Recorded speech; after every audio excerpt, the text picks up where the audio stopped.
A paz do Senhor, meus irmãos. Mais uma vez estamos aqui gratos a Deus pela oportunidade de estar com vocês em mais um podcast EBD em Síntese, dessa feita com o nosso professor Moab e o professor Francisco Lima. Estamos aqui participando com vocês em mais um podcast com a lição de número 10 da lição de Juvenis, cujo tema é Posso ser uma testemunha, uma afirmação, posso ser uma testemunha, baseado em Atos capítulo número 1, versículo de número 8, e com a leitura bíblica em classe no capítulo 1, versículos de 1 a 8. A lição, ela traz como proposta e os objetivos, que são 3 principais, que o professor deve alcançar quando ele estiver ministrando sua aula, é de orientar que somos testemunhas de uma nova maneira de viver, mostrar que somos chamados para testemunhar e explicar o testemunho de Jesus. Professor Francisco Lima, estamos mais uma vez aqui com os irmãos. Suas considerações iniciais. A paz do Senhor, professor presbítero Otoniel Félix, professor Moab Santos. É um prazer estarmos aqui, mais uma vez, aqui nós três, para aqui através dessa aula super especial, maravilhosa, ministrarmos juntos aqui aos corações dos professores, dos alunos amantes da Escola Bíblica Dominical. Lição de número 8 foi ensinado, foi falado que era o tema da lição, posso perdoar e amar. Lição de número 9, posso purificar o coração. E hoje, como o senhor bem disse já de início, posso ser uma testemunha. Então, a gente está vindo numa crescente, na pedagogia fala crescente pedagógica. A gente vem nessa crescente, conduzindo o aluno para isso, que nós iremos aqui juntos, como eu falei, essa equipe maravilhosa aqui, abençoada por Deus, ministrarmos aqui aos corações. Posso perdoar e amar, lição 8, posso aqui purificar o coração, e agora a gente vai dizer também que nós podemos ser uma testemunha fiel. Que Deus abençoe todos vocês aqui em nome de Jesus. Professor Moab, a paz do Senhor Jesus, estamos mais uma vez com a lição de número 10, cujo tema era Posso ser uma testemunha. De início, o que o irmão tem a nos informar, considerações iniciais? A paz do Senhor, presbítero Otoniel Félix, a paz do Senhor, professor Francisco de Lima. É um prazer enorme estar com vocês mais uma vez. E que Deus nos ajude, ajude cada professor, cada aluno, através dessa colaboração que nós estamos realizando, e um prazer estarmos aqui. Eu queria, inicialmente, observar o título da lição. Posso ser testemunha. Esse posso ser testemunha na ideia de agora posso ser testemunha. Não na ideia de mérito próprio, força própria, alcance próprio. Através da obra de Cristo, agora posso ser testemunha. Eu que antes estava distante de Deus. Eu que antes era inimigo de Deus. Eu que antes estava distante, ou melhor dizendo, eu que antes desagradava a Deus. Agora, através da obra de Cristo, eu posso ser testemunha, você pode ser testemunha, e é sobre isso que nós vamos conversar nesta oportunidade.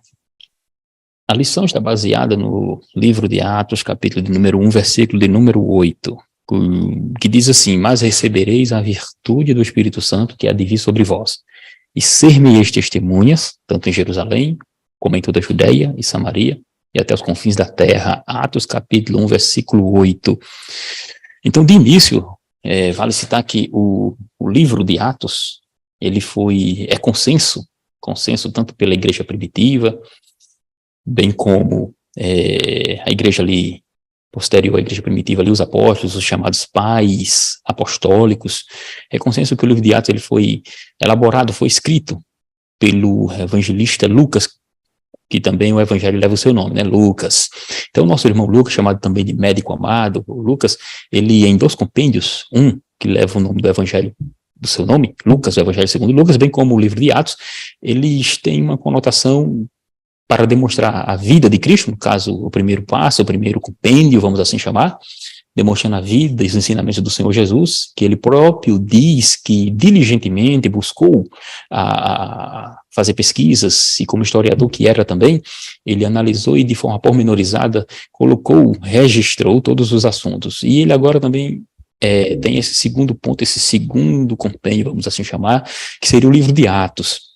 Pode observar que os paralelos, tanto no capítulo 1 como nos capítulos de número 24 ali do Evangelho segundo João, eles têm uma certa semelhança, porque faz referência ao momento que nosso Senhor Jesus está para ir aos céus. Note que no capítulo 24, versículo 49, segundo o Evangelho de Lucas, ele vai dizer que o Senhor Jesus diz assim, mas recebereis, isto é, o capítulo 24, versículo 29, vai dizer que esperasse os discípulos, ele falando para os discípulos, esperem a promessa do Pai, que disse ele, que de mim ouvistes, ficai na cidade de Jerusalém. Esse é o versículo.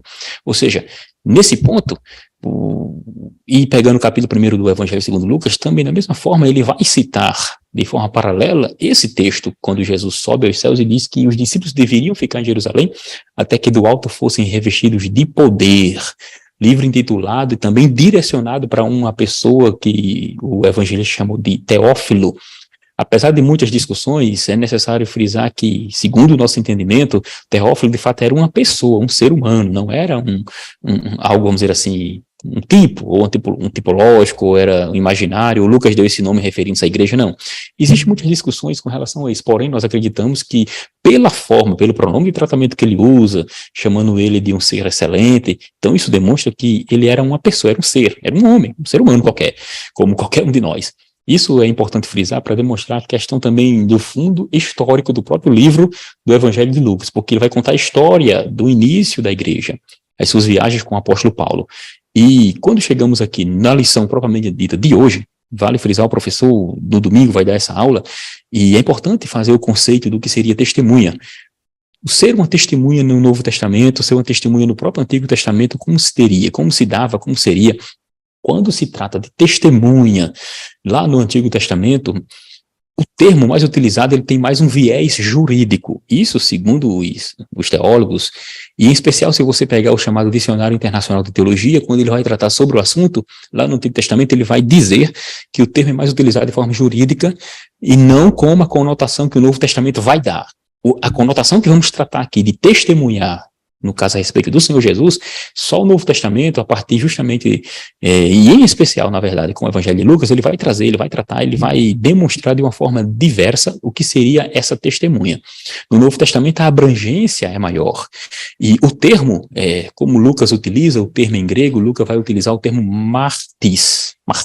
O termo literalmente é martiris, só que ela vai derivar de martis, e significa dizer que era em referência a alguém que testemunhava, era em referência a alguém que ia propagar uma palavra, era em referência a alguém que era atento, alguém que estava atento, provavelmente, e eu estou lendo aqui o que Strong vai dizer, ele diz que era uma forma não encontrada no Novo Testamento, inclusive, etimologicamente é aquele que é atento, aquele que vai atender, e ele diz que provavelmente é aliado ao latim memor. Quando ele utiliza esse termo aqui, é para demonstrar que a ideia é de testificar, certo?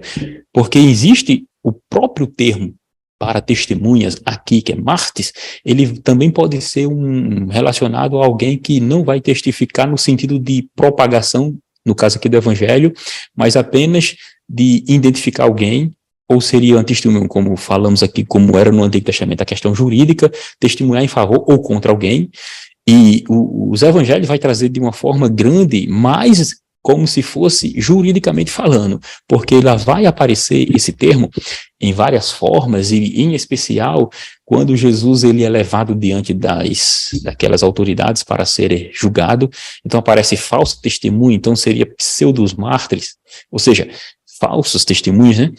E em especial o termo para mártir, ele também foi utilizado e ele ganhou uma nova conotação, que seria aquele que também testemunharia com a sua própria vida, a ponto de morrer, de chegar à morte.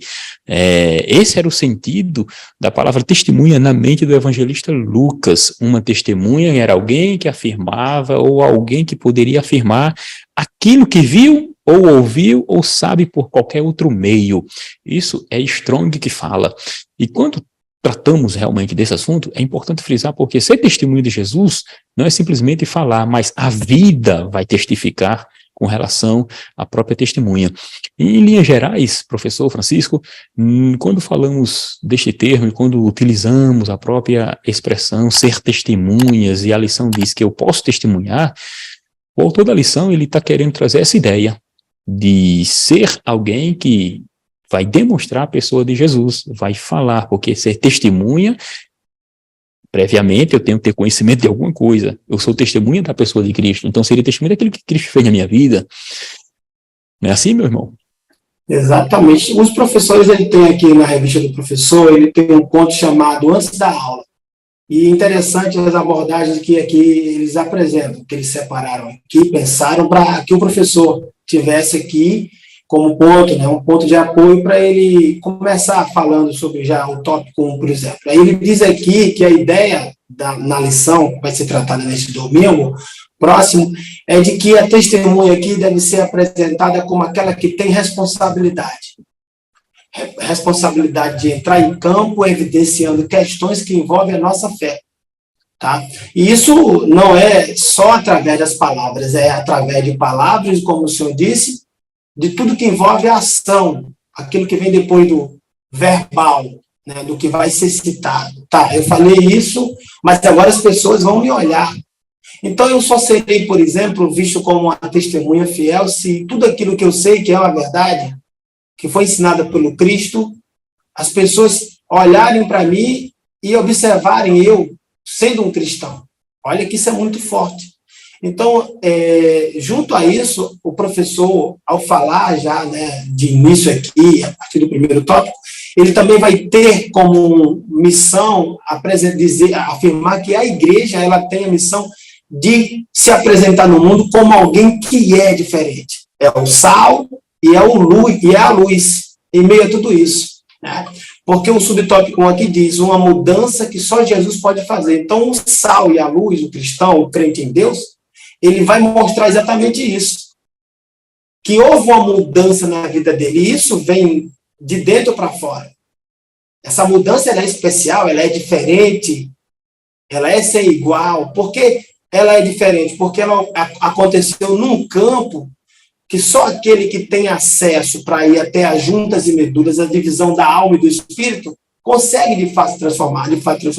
Porque, como diz aqui quem comenta a lição, o comentarista diz o seguinte, olha, as mudanças externas, aqui envolve as que estão no campo, né, do que a gente chama de fenótipo, né, o exterior, o que é aparente, o que pode ser visto, os tipos, né, a cor do olho, a posição do nariz mais para lá do que para cá, o tamanho da orelha, essas mudanças aí, aos profissionais ganhando dinheiro, são habilitados, conseguem fazer essas mudanças aí diversas. Ele diz aqui, mudar o exterior é uma prática relativamente fácil, pontual, se acontece, ocorre.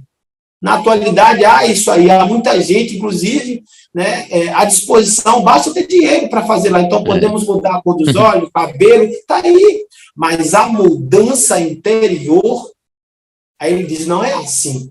Ou seja, quando você começa a trazer agora as questões que envolvem o genótipo, por exemplo, aí está, né, o que da questão. Então, isso aí é difícil, mas para Jesus Cristo não é difícil. Então, a testemunha, aquele que testemunha do Senhor, ele recebeu, me permitam usar falar assim, sofreu a mudança. O Senhor tocou, mas tocou tão profundo, veio a mim a palavra do Senhor dizendo, né? Vocês podem até não usar essa expressão, veio a mim a palavra do Senhor dizendo como os profetas. O anjo do Senhor veio a mim alguém com uma tenaz, vocês podem até não usar essa afirmação para dizer que Deus mudou a vida de vocês, e vocês são a testemunha, mas todos aqui, como sal e luz, têm condições de dizer, podemos apresentar para o mundo, sem ter que falar, olha como isso é poderoso. Ele entrou em mim e me transformou, como diz o hino, de dentro, professor Moab, para fora. De dentro para fora. Então, o ministério terreno de Jesus, ele é diferente, ele é superior a todos que veio antes dele e depois dele, ele marcou a história com antes e depois dele, porque ele falava, tudo que ele falava chamava atenção, mas mais assim poderoso do que o que ele falava era o que ele mostrava. Olha, quando eu olho para aquela cena, ele lavando os pés dos discípulos, dizendo que aquele que quer ser o maior tem que procurar servir, porque no reino de Deus o cenário é diferente, a ordem é o contrário, aqueles que estão lá atrás serão os primeiros. Eu fico pensando nisso. Veja como essa testemunha, porque Jesus é uma testemunha, ele veio testemunhar os feitos do Pai no meio de uma nação incrédula. Entende? Lembra de Noé pregando e o povo dizendo, desacreditando dele, porque não tinha chovido ainda, mas ele estava pregando, um missionário conseguiu salvar toda a sua família. Veja que interessante. A arca ali, apontando para Jesus. Então Jesus agora se apresenta dizendo, olha, eu venho trazer para vocês um reino, e o meu reino, o reino do meu Pai que eu vos apresento, ele é diferente. Então ele vem transformando a vida de muitos. Subtópico 1, estou finalizando aqui, né? Uma mudança que só Jesus pode fazer. Então ele vem transformando a vida de João. Aí está aqui Boanerges, né? João era chamado de filho do trovão. Ele vem mudando a vida de Pedro. Ele vem mudando a vida de outros que estavam perto dele, das mulheres que não recebiam atenção naquele tempo, eram discriminadas. Jesus vem puxando, iniciando o diálogo com elas. Então, ou seja, Jesus Cristo, que veio para testemunhar o reino de Deus, ele vem mostrando, olha, eu vim trazer para vocês aqui, e assim, ó, o que passa para mim é que Jesus mostrava a todo instante a necessidade de ser fiel, porque é isso que se precisa ser, porque tem muita gente falando em primeira pessoa, eu isso, eu aquilo, eu determino, eu repreendo, tá? Ele dizer que é uma testemunha, presbítero Daniel, mas será que é mesmo? Porque falar em primeira pessoa, como disse o pastor Círio Santos de Borges, é o mais fácil que existe, é a parte mais fácil da história. Agora, o depois disso, né? O depois disso, mostrar aquilo que você está dizendo que faz, que vai acontecer aí é outro campo, é outra situação. Então, os que eram medrosos, os que não eram corajosos, que não tinham coragem, que não eram corajosos, agora com Jesus, com essa mudança, né, principalmente quando são ali batizados com o Espírito Santo, com a evidência de falar em línguas, eles agora passam a ser os medrosos corajosos. Os que não tinham ousadias agora são ousados. Os que não tinham amor começam a amar. Então começam a testemunhar com ousadia, com poder, com coragem, mas principalmente com a capacidade de amar. Eles tinham capacidade, eles estavam prontos, eles tinham condições de amar com o amor de Jesus. Então, ou seja, e a partir disso, a igreja vai crescendo através de perseguição, e atrás da outra, e em Antioquia eles são chamados. As pessoas olham para eles e dizem assim, esses daqui são cristãos, ou seja, veem neles de fato o que eles diziam desde lá de trás. Um sangue descendo no rosto, pela canela. Estavam sendo perseguidos, muitos morreram, perderam suas vidas. Como, por exemplo, né, o primeiro mártir da igreja, relatado na história, o próprio Estevão morreu, perdeu a vida. Mas aí a igreja ia avançando, e quando chega lá em Antioquia, eles são chamados ali de cristãos pela primeira vez. Atos capítulo 11, versículo 26. Então, assim, eu fico pensando, presbítero Toniel, por que é que muitos hoje, depois desse relato de fé, desse encorajamento, que a palavra de Deus faz isso, ela encoraja a gente para se parecer mais com o Espírito de Deus, que está atuando, que é o próprio Deus entre nós. Então, por que é que existem pessoas que estão mentindo, negociando a fé, enganando sabe, aqueles que não têm uma intimidade com a palavra, que não procuram ver? Eu fico perguntando por que isso continua, né? As pessoas procuram andar enganando e sendo enganadas. E aí a gente chega agora aqui no subtópico 2, onde a gente vai ver que Jesus ofereceu a todos uma nova maneira de viver, sair do engano. Não é verdade? Isso. Professor Moab, verdade. Professor Moab, de acordo com o que o professor Francisco estava falando aí, realmente esse testemunho, como o próprio autor da lição, ele faz essas divisões, ele mostra que, nesse primeiro tópico ainda, testemunhas de uma nova maneira de viver, ou seja, é o testemunho que parte, a partir desse tópico 1.2, que Jesus ofereceu a todos uma nova maneira de viver. Então, esse testemunho seria a partir do nosso próprio a minha pessoa, como aquele que recebeu um benefício do Senhor. Então, o professor, no domingo, deve atentar também para esses pontos em específico, como eu sendo testemunha com minha vida. Exatamente. Existe uma diferença do verdadeiro evangelho do que muitas pessoas estão achando que é o Evangelho, não é? Nós vivemos em um país que, vamos dizer assim, um país cristão, não é? Mas é um país que predomina a corrupção, predomina a mentira, predomina o divórcio, predomina a violência. E qual a coerência que existe entre um país cristão, né, em sua maioria, o que se diz cristão, e com tantos acontecimentos que a gente às vezes nem comenta de tão cruéis que são? É porque passa-se uma ideia para algumas pessoas que ser cristão é você estar participando de uma congregação. Ser cristão é você fazer parte de um departamento. Ser cristão é você ter atividades. E quando nós aprendemos com Cristo sobre o Evangelho, nós percebemos, como até o professor Francisco falou, que há uma mudança total na vida de uma pessoa. É tanto que antes de Cristo aparecer diante dos discípulos, ressurreto, você vê uma postura entre eles, uma postura de medo, uma postura de decepção, né? E eu estava ouvindo um historiador comentando que uma das argumentações a favor da ressurreição de Cristo é a mudança de postura dos seus discípulos. Porque, logicamente, se eles seguem a um líder, e esse líder foi morto de uma forma cruel, espera-se, assim, de uma maneira lógica, que os seus discípulos ou façam uma revolta ou se escondam. E foi essa alternativa que aconteceu. Quando você lê os evangelhos, na morte de Cristo, os discípulos se esconderam, desistiram, teve dois que voltaram no caminho para Emaús, mas Cristo, ele aparece vivo, né, ressurreto, e ele não só aparece, como ele confirma a necessidade dos discípulos serem cheios do Espírito Santo, receberem poder. E isso proporcionou nos discípulos o quê? Uma ousadia. Por quê? Porque o Espírito Santo, ele produz no homem um novo homem, né? Em Cristo nós somos o quê? Regenerados.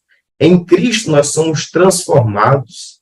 Em Cristo o Espírito Santo produz em nós o quê? O fruto do Espírito Santo. De forma que uma pessoa, a sua justiça, ela excede a justiça dos escribas e fariseus. O Evangelho não faz do homem não alguém que tem um comportamento aparente para impressionar alguém, né? Nós aprendemos a Bíblia Sagrada e essa orientação, sede santos em toda a vossa maneira de viver. A transformação do homem, ela age na mente humana. O apóstolo Paulo disse, transformai-vos pela renovação do vosso entendimento. O amor que a igreja tem não é um amor aparente, com segundas intenções. É um amor que, a ponto de dar a sua própria vida, assim como Cristo amou, a igreja, ela ama.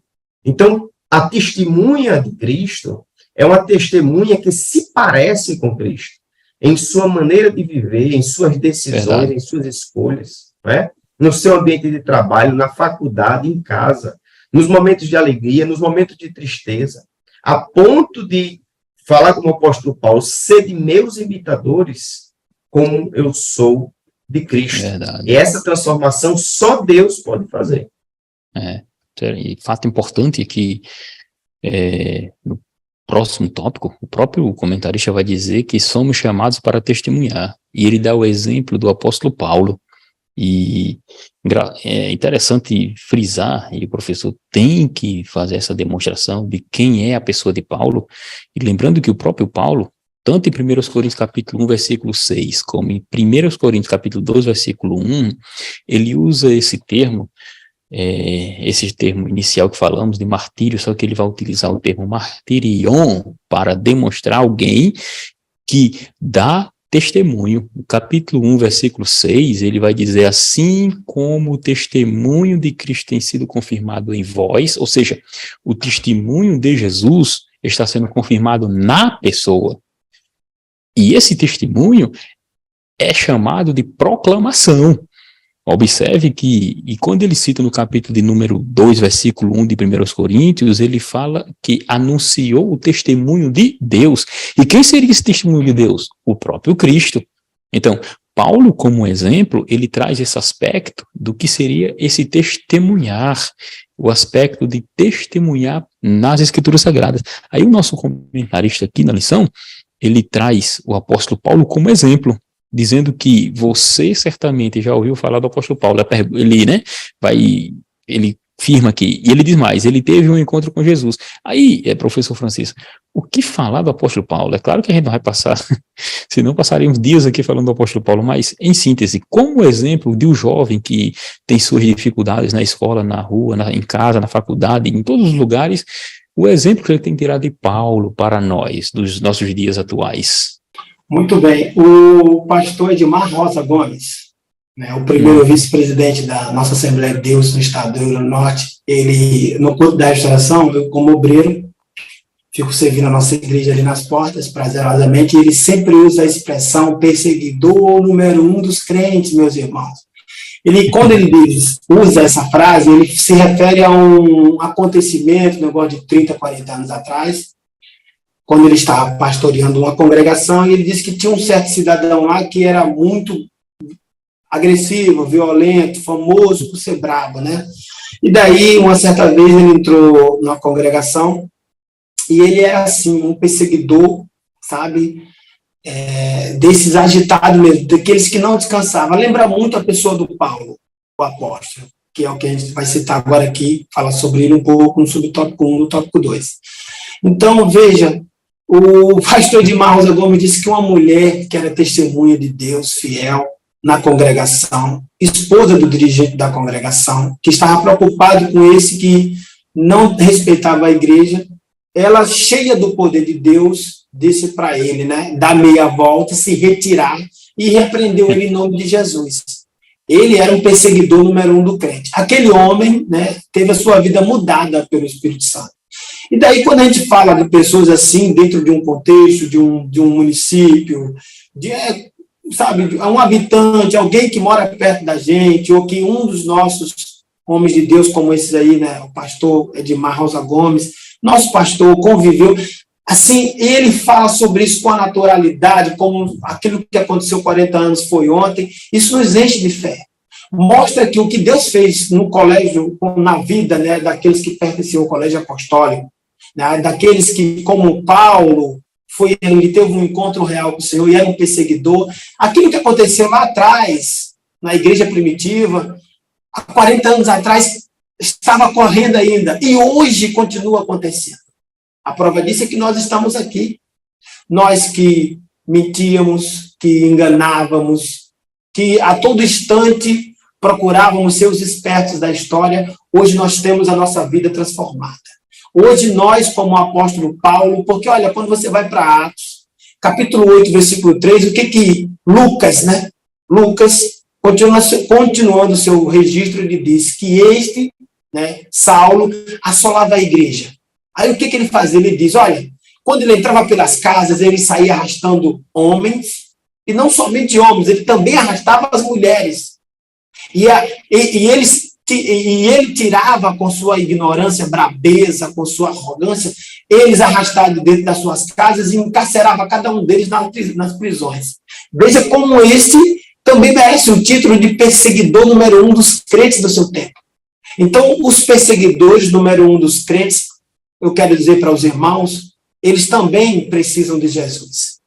Eles também precisam conhecer, sabe, saber quem é Jesus. E o tópico número 2 aqui, ele tem por título Chamados para Testemunhar.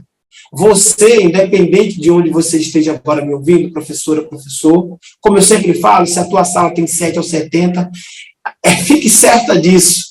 O Senhor, mulher de Deus, lhe chamou para testemunhar para esse público. Porque será que todo mundo que está na sua sala tem a fé que a senhora tem, que o senhor tem?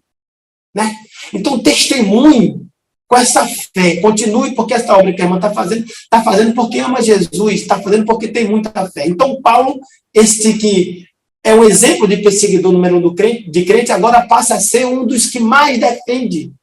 É tanto que quando a gente olha para a Escritura, a gente vê ali Pedro de um lado, Paulo de outro, daqui a pouco ele gera Timóteo, me permita falar assim, Tito também vem através deste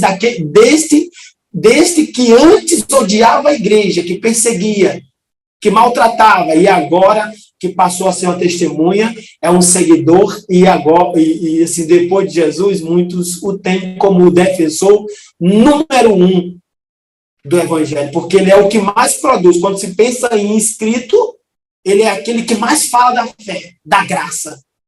Quando se pensa naquilo que temos produzido, né, as pessoas escreveram pensando a mente de Paulo no contexto romano, que ele era muito rico, no contexto judaico, no contexto helênico, que é o grego, e agora com uma nova, né, identidade, a novidade de vida, o cristianismo dentro dele. Aí agora ele sai renunciando ele mesmo, as suas paixões, e toda vez que ele aparece, ele vai pregando as boas novas e dizendo, agora não vive mais eu.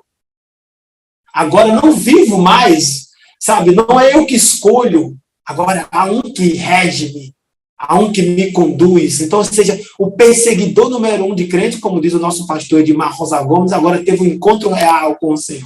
É um homem transformado. E agora a gente vê as coisas acontecendo, né? E se no versículo 3, para finalizar aqui o subtópico 1, e a gente ir para o subtópico 2, chamados para servir. Se no versículo 3 de Atos 8, nós temos isso, ele assolando da igreja, entrando nas casas e prendendo os irmãos e não deixando também de maltratar as irmãs, no versículo 3 do capítulo 9, nós vemos esse homem indo a caminho de Damasco. E ali a gente toma nota de que aconteceu que, chegando perto desse lugar de Damasco, subitamente o cercou aquele que representava, olha, Jesus, o representante legítimo daqueles que eram perseguidos. Que ele disse, Jesus, que eles, nenhum deles, viveriam a orfandade. Jesus agora se apresenta e diz, Paulo, Paulo, por que me persegues? Olha, porque vocês... Veja, ele estava perseguindo mulheres, crianças e homens de Deus. Mas Jesus comprou o silêncio. Comprou a dor, no sentido de o barulho que estava sendo feito, aquilo tudo não estava distante dos ouvidos do Senhor. O ouvido do Senhor nunca estará tapado. Não, o Senhor está ouvindo o barulho daquele que diz, Senhor, justiça. O silêncio daquele que diz, Senhor, se eu falar aqui, eu vou morrer. Eu estou aqui, em meu país, Senhor. Ninguém te conhece, poucos te servem. Eu estou aqui habitando em cavernas, como uma igreja perseguida, Senhor. Então, assim, por mais que você esteja perto, a moral da história é essa no subtópico 1, de alguém que seja o perseguidor número 1 dos crentes, não desista dele, porque Deus, através de você, que foi chamado para testemunhar, vai alcançar esse, e esse vai ser também o testemunho. O subtópico 2 agora, presbítero Otoniel, vai falar exatamente isso, né? Depois disso, um chamado justamente para servir. Servir. E o fato importante também, no caso aí, que devemos lembrar, é que ele foi chamado para servir, mas para servir você tem que ter, de certa forma, uma preparação. Ninguém serve assim, de todo jeito. Do reino de Deus, principalmente. Acabou-se aquela época que, na verdade, nunca existiu essa época, só figura de linguagem mesmo, em que as pessoas achavam que para servir a Deus, e outros diziam, inclusive o professor, acredito que ele tem que frisar isso, e aquela história, não, é para Deus, então eu canto de todo jeito. Não, você tem que dar seu melhor, você tem que instruir-se. Exemplo, Paulo foi chamado, agora nós vamos falar a respeito do chamado para servir, e tem uma questão nesse tópico que é importante frisar, o tal do chamado politicamente correto, que vem a ser isso, né, que se tanto fala de politicamente correto, mas vamos analisar em primeiro lugar o apóstolo Paulo ainda, antes de entrarmos no politicamente correto, que é um ponto importante dessa lição. Paulo, ele foi uma pessoa preparada, entretanto, antes de conhecer a Cristo, quem era o apóstolo Paulo? O apóstolo Paulo, nascido ali na chamada Cilícia, cidade de Tarso, por isso que o nome dele é Paulo de Tarso, ou Saulo de Tarso, diz a Escritura que ele era descendente de judeu, dominado ali pela região ali, o Império Romano estava justamente comandando aquela região também, e por ele ser descendente de judeu, ele também recebeu um nome judaico, um nome, na verdade, hebreu, em homenagem, inclusive, a Saul, que era o primeiro rei de Israel, que seria Saul ou Shaul, né? Seria pedido o significado. Já o nome Paulo é um nome latino, romano, que seria pequeno. Então você veja que a gente poderíamos dizer que hoje seríamos o quê? Uma dupla cidadania, o apóstolo Paulo teria, mas ele foi enviado para Jerusalém para justamente ser instruído nos pés de um dos homens mais inteligentes que havia justamente naquele período. Havia duas escolas famosas, a de Hillel e a de Shammai, né? Então, o apóstolo Paulo foi justamente para a escola de Gamaliel, que era neto desse Hillel. Então, ele foi instruído, em especial, de uma forma realmente do lado chamado de farisaico, farisaísmo, e você note que ele foi uma pessoa preparada para servir, e a vontade de Paulo era servir de fato a Deus. E ele conhece ao Senhor Deus, é quando há essa transformação. Então, o aluno que tem esse confronto no dia a dia, ele está justamente em confrontos diretos com a sociedade. E seu testemunho, como não foi no caso de Paulo, quando conheceu a Deus, que teve que largar toda aquela vida que ele tinha, e aquele conforto, e aquela vida que ele tinha anteriormente no judaísmo, como ele próprio disse, e vai ser perseguido e vai sofrer por amor a Cristo, porque, segundo ele falou, não foi infiel à visão celestial que ele teve. Então, o que é que acontece? Nesse ponto aqui, entra na nossa lição o que ali o comentarista chamou do politicamente correto. Então, como filho de Deus, você também foi chamado para servir a Ele.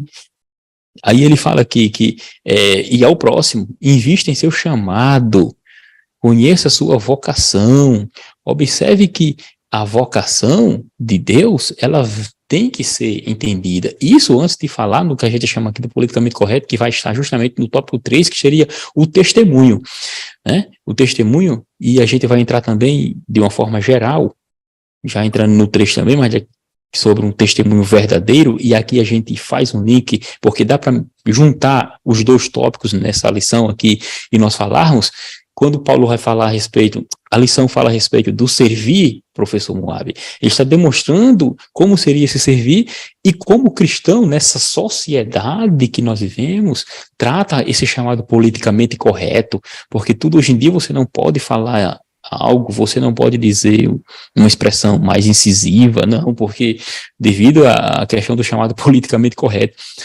Então, professor Moab, tendo em vista essa circunstância, esse desafio que os jovens têm para testemunhar nesse dia a dia, nessa vida que vivemos, com esses confrontos que temos no dia a dia, embates, vamos assim dizer, debates, porque todo dia é como alguém diz, mata-se um leão por dia.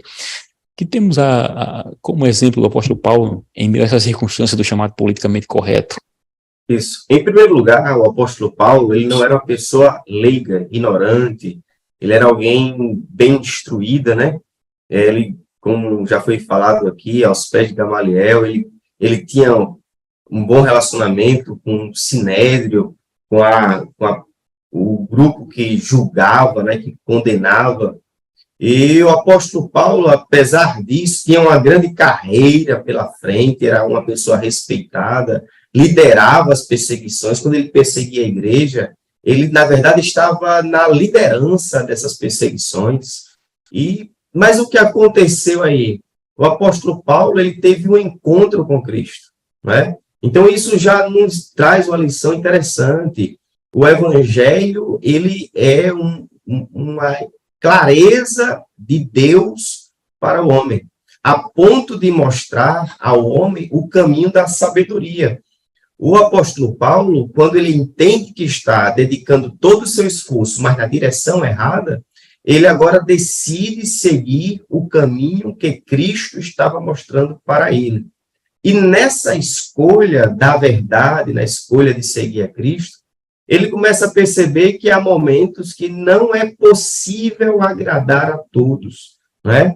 Então, e aí vem os momentos de decisões, começa a vir um momento de conflito, há um momento que você para pensar, né? O evangelho faz a gente fazer cálculos. E aí, a postura que agrada a Cristo, ela, em alguns momentos, ela vai trazer situações difíceis, vai trazer ameaças, vai trazer circunstâncias de dores. você pode ser abandonado pela sua família, você pode ser abandonado pelos seus filhos, você pode perder seu emprego. E o próprio Cristo, ele ensina isso. Ele diz, olha, o mundo não vos ama. Não é porque eu tirei vocês do mundo. Não é? Vocês não são do mundo.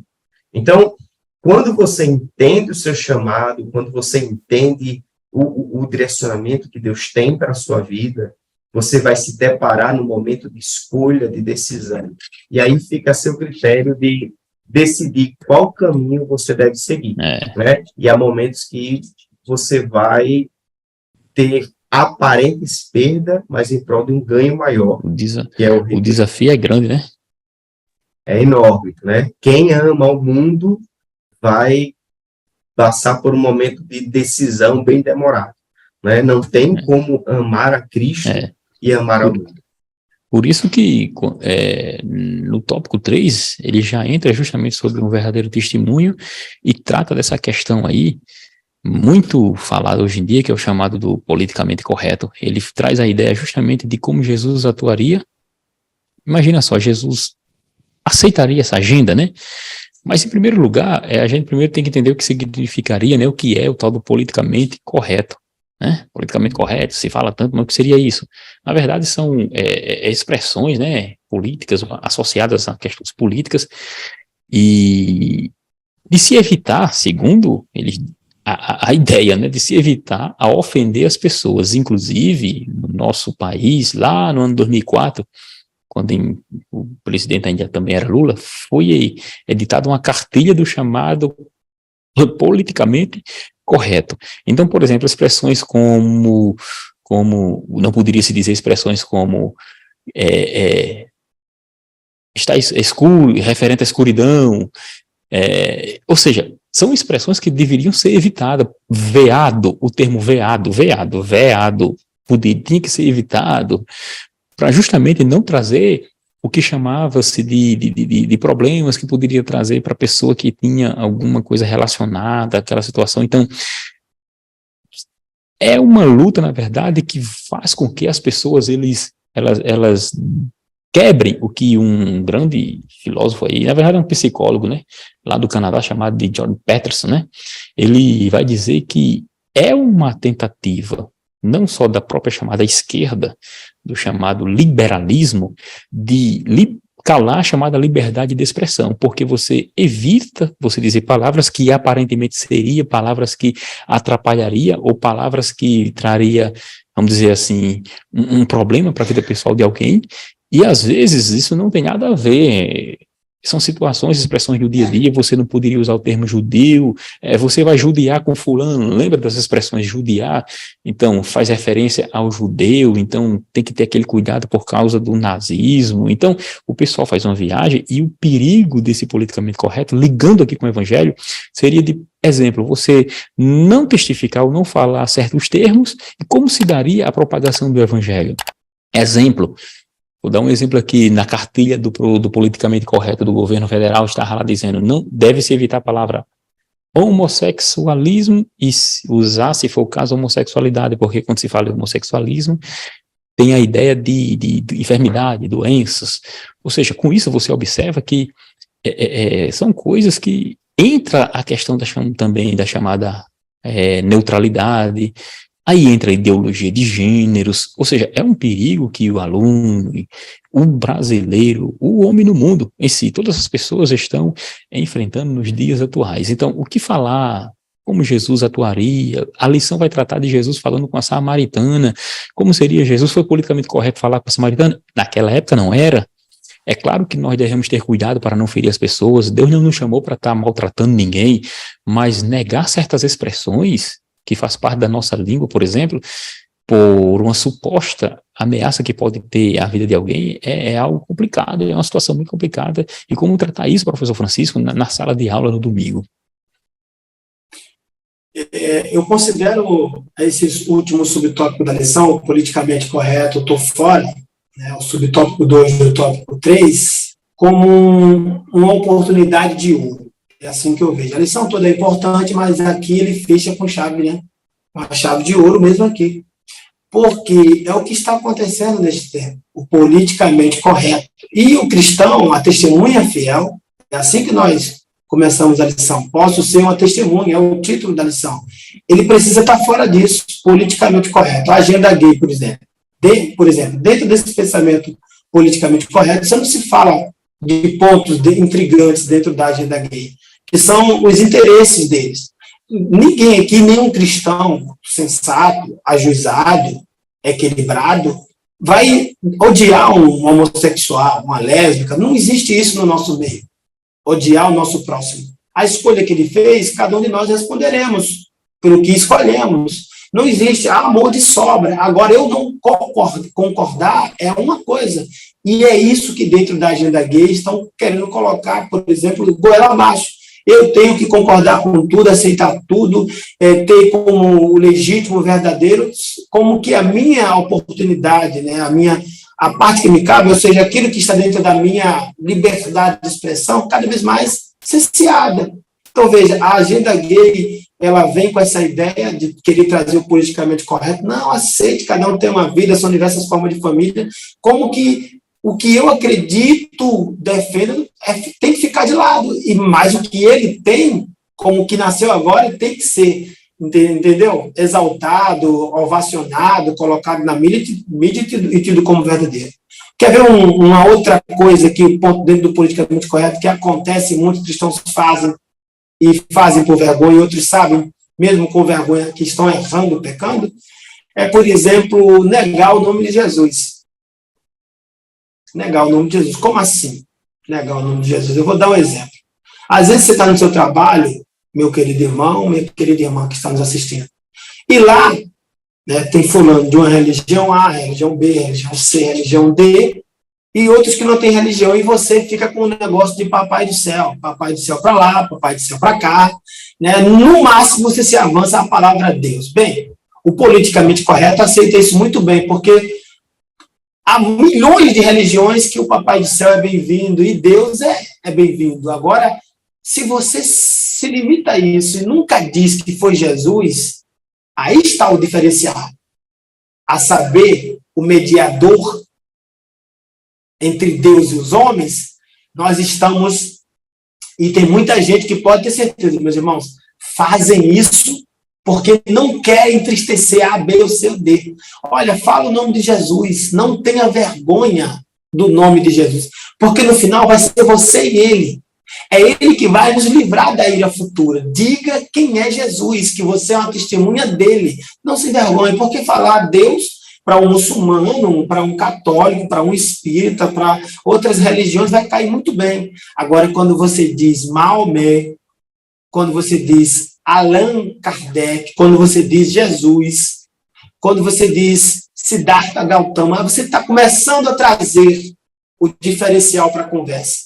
Então, eu trago Jesus, porque ele me libertou, me fez sua testemunha, mesmo eu não merecendo nada. Ele procurou acreditar em mim, como acreditou, como diz aqui a lição, na mulher samaritana, né? Em Zaqueu publicano, como diz Lucas capítulo 19, versículo 10, que ele veio, Jesus Cristo, que veio testemunhar o reino de Deus, ele veio buscar, ele veio resgatar, salvar aqueles que se encontravam, que encontram-se ainda até hoje perdidos. Então, no final, vai ser você e Jesus. Então, se você se envergonha dele, não é digno dele. Mas se você, por sua vez, fala quem é ele, aí você pode ter certeza, nós estaremos com ele. Tá? Aquele que, como eu disse, que não disse para a gente que nós não viveríamos a orfandade, é o mesmo que vai, sabe, enxugar todas as lágrimas. Ele vai estar ali, presente, dizendo, vamos adorar, vamos cantar, isso aqui tudo é nosso. Eu trago esse termo para dizer que é isso, é essa ideia de aproximação. Não é uma linguagem como se fala jurídica, não, é uma linguagem de pai, sabe, para filho, de irmãos ali. Isso aqui tudo é nosso, o pai me deu, o pai nos deu, nos concedeu, vamos adorar. Então, que Deus abençoe a todos, presbítero, professor Otoniel, presbítero Moab Santos de Farias, que Deus abençoe a todos em nome de Jesus, e desejo aqui, finalizando a minha parte, uma excelente aula a todos. E o problema também, Francisco, Moab, o problema é que politicamente correto, ele vai fazer com que haja sacrifício dos nossos princípios bíblicos, né? Há sacrifício da própria fé cristã, o sacrifício daquilo que cremos, porque a agenda é justamente contrária aos princípios bíblicos. No mundo, nós temos já situações e temos momentos em que há grande perseguição, onde há grande dificuldade, os irmãos estão sofrendo muito por causa justamente de que? De Cristo. Então, o problema do politicamente correto é porque realmente é algo que começou na própria política em si, na própria política. Isso lá nos Estados Unidos da América, alguns remontam aos anos 70, 80, que eram expressões que as pessoas não poderiam dizer abertamente, porque seriam usadas expressões que ofenderia a imagem de alguém, a pessoa se sentia, grupos marginalizados. Então, para evitar a chamada discriminação, houve essa questão relacionada a ser politicamente correto, ou seja, não ser, como eles diziam, ser, né, invasivos. Então, lá, o termo, ele tem essa ideia. Então, quando nós tratamos desse assunto, trazendo as escrituras sagradas, veja quando Jesus chega no templo e vê aquelas vendas e derruba tudo. Não seria politicamente correto fazer isso, né? Moab, entendeu? Não seria politicamente correto fazer esse tipo de coisa. Então, nesse finalzinho de aula aqui, o próprio autor da lição, Moab, ele diz assim: onde o evangelho de Cristo está sendo sacrificado por alguns discípulos que não querem ser taxados de antiquado, ou pessoas sem culturas, sem informação. O discurso de Jesus, aí ele diz, não era politicamente correto. Então, partindo desse princípio de que politicamente correto são expressões utilizadas de forma na política, ações para evitar ofender ou excluir grupos marginalizados, de pessoas que são vistas como desfavorecidos entre as questões de gêneros. Então, partindo desse princípio, nós observamos que há muita coisa que vai contra a Escritura. Exemplo, nós temos aí o tal do feminismo, né? As ideias contra a família. Então, são princípios caros a nós. Então, eu não posso dizer que está errado no meu testemunho, no meu pregar, porque seria politicamente correto. Então, vejamos o exemplo de Cristo. Agora, meus irmãos, a questão é justamente essa. Ser testemunho de Cristo é também, inclusive, ser morto por ele, ser perseguido. O sofrimento vai vir. Devemos estar preparados para essa situação. Professor Moab, nesses minutos que nos restam já no final, o que tem a acrescentar? Eu vejo a importância, estando clara, de estudarmos a palavra de Deus, né? Porque respeitar o próximo é bíblico, amar o próximo é bíblico, Isso. Né? Agora, quando uma orientação, ela confronta o que o Evangelho ensina, então há um momento de decisão, né? Ou eu vou estar de acordo com a orientação política para não incomodar ninguém, ou eu vou anunciar o que o Evangelho diz. Então, o que é pecado biblicamente é pecado. O que é certo biblicamente é certo. Então, não é uma questão de desrespeitar cegamente. É ter princípios e valores fundamentados na Bíblia. O apóstolo Paulo, enquanto ele falava sobre cultura, falava sobre filosofia, as multidões paravam para ouvir. Enquanto ele falava sobre a lei, a multidão ouvia. Mas quando ele começava a anunciar a Cristo como o único caminho que leva a Deus, aí isso gera divisão. A partir do momento que você chega em um lugar e diz, olha, só em Jesus há perdão de pecados. Não há outro nome, além do nome de Jesus, que você vai ter comunhão novamente com Deus. Quando você levanta essa bandeira, quando você traz publicamente o que a Bíblia fala sobre pecado, sobre família, sobre vida santa, isso vai incomodar de fato as pessoas. Mas o cristão que está olhando para cima, que está olhando para a sua eternidade, que a sua riqueza está escondida em Deus, ele não vai agradar todo mundo nesses momentos. Mas isso Jesus já anunciou com bem antecedência. Bem-aventurados sois quando mentindo disserem todo o mal contra vós. Pedro, em Atos dos Apóstolos, ele diz, em sua oração, olha Deus, no capítulo 4, olha para as suas ameaças, mas diante dessas ameaças, concede aos teus servos que falem com ousadia. Então, vocês jovens, não abram mão do evangelho. Seja educado, seja agradável, tenha o amor de Cristo no seu coração. Mas no momento das decisões, escolha levantar a bandeira do evangelho. Então, como chegamos à conclusão, nós observamos que ser cristão não é ser politicamente correto. Aí é ser politicamente incorreto, aí seria uma outra questão, que nós não vamos tratar, que não temos mais tempo aqui. Mas ser cristão é ser equilibrado, certo?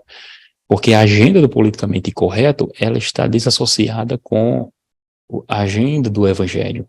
Uma vez que você deixar de dizer certas expressões, ou deve deixar de dizer algo com o intuito de que poderia ofender alguém. Ou seja, eu não vou pregar o evangelho porque eu posso ofender o rapaz que é espírita. Então, está cheio de exemplos na mídia, o professor pode se atentar a isso para levar para a aula, de exemplos de pessoas que vai falar do evangelho, ou então está fazendo um culto em um lugar, numa igreja, inclusive na própria igreja, na escola, e há grande perseguição, pais vêm reclamar de filhos que estão sendo, entre aspas, doutrinados, evangelizados. Então, é necessário tratarmos esse assunto, porque vai muito mais além de expressões que não deveriam ser ditas, vai muito mais além que isso, vai muito, muito, muito mais além mesmo. Como eu havia dito no início, é importante levar a carteirazinha lá para a classe e mostrar para os alunos, como, por exemplo, expressões assim, eu peguei aqui agora, a coisa ficou preta, tem que ser evitada. Anão, chamar alguém de anão aí seria politicamente incorreto, baianada se referindo a baianos, cabeça chata, ou seja, eles dizem que pode ser politicamente correto. Pessoas que são farinha do mesmo saco, não se pode dizer isso, em referência a pessoas que são tudo da mesma laia, como alguns dizem, não se pode dizer. Então, são situações que nós, como igreja, somos, como vocês falaram aí, educados, e devemos justamente prezar por isso, ninguém é mal educado. Entretanto, quando há conflito de princípios, no direito nós temos a chamada interpretação, você vai ter que fazer análise de princípio e vai julgar, fazer a tal da ponderação, você vai ponderar qual é o princípio que vai ser aplicado. Então, para nós, ficamos com o que o apóstolo Pedro falou, que é melhor servir a Deus que aos homens. Então, meus irmãos, estamos gratos a Deus por mais uma oportunidade de, nesta lição, conversarmos sobre esta questão. Tratamos aqui sobre a questão e o poder e a necessidade que temos de testemunhar, lembrando que somos testemunhas de Cristo Jesus, onde estivermos, não só através de palavras, mas também dos atos e nas nossas atitudes, porque Jesus disse, assim resplandeça a vossa luz diante dos homens para que vejam as vossas boas obras. Aí sim glorificarão o Pai que está nos céus. Nós somos gratos a Deus porque somos testemunhas de Cristo. Louvado seja Deus. Que os irmãos fiquem com Deus, Deus abençoe. E te damos graças, Senhor, no nome de Jesus, mais uma vez. Amém. Paz do Senhor. A paz do Senhor.